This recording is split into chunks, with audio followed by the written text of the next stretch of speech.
ఈ బంధాలు బంధుత్వాలు అన్ని ట్రాష్ అండి. డబ్బుంటేనే ఏ రిలేషన్ అయినా.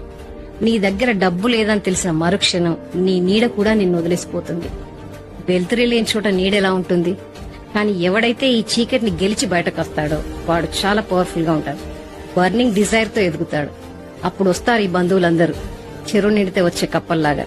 కానీ వచ్చిన వాడికి తెలుసు తను ఎలా ట్రీట్ చేశాడు, గెలిచిన వాడికి తెలుసు తనని ఎలా అవమానించారు.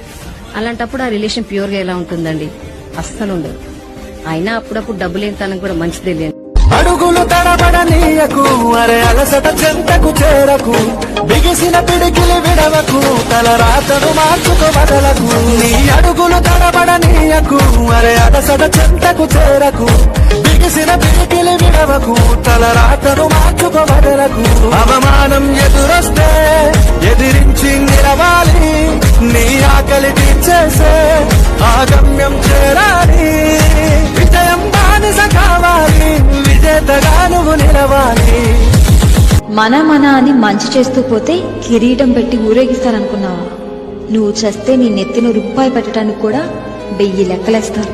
గుర్తుంచుకో, రక్త సంబంధమైన రక్త మాంసాలు పీక్కు తినే రాబంధువులైనా రూపాయి ఉన్నంత వరకే.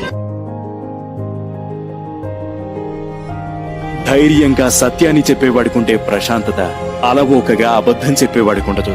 నిజం చెప్పేటప్పుడే భయమేస్తుంది, కానీ అబద్ధం నిన్ను అనుక్షణం భయపెడుతుంది. ఒక నిజాన్ని దాచేందుకు 100 అబద్ధాలు చెప్పడం కంటే ఆ ఒక్క నిజాన్నే ధైర్యంగా చెప్పడం ఉత్తములు చేసే పని. స్టేటస్ ఉండడం అంటే బ్రాండెడ్ బట్టలు వేయడం కాదు, బ్యాంక్ బ్యాలెన్స్ ఎక్కువగా ఉండడం కాదు.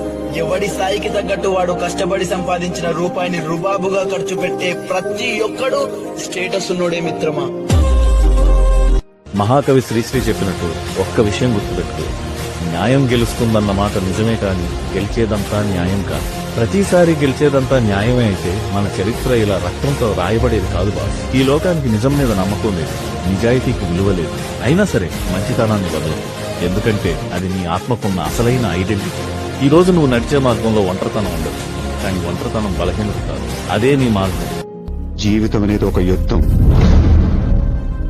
దేవుడు మనల్ని వార్ జోన్ లో పడేశాడు. Be alert, protect your self. Life లో ఒక గోల్ అంటూ పెట్టుకోండి, కసితో పరిగెత్తండి.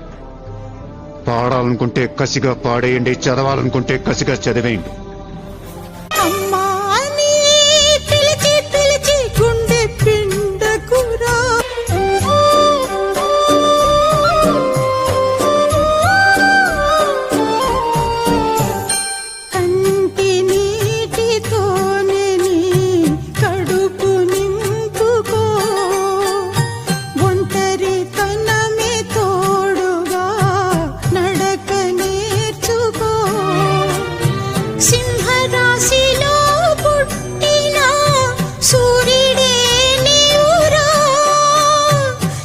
మన బుద్ధి ఎలా ఉండాలంటే ఎవరైనా మంచి మాటలు చెప్తే వినేలా ఉండాలి.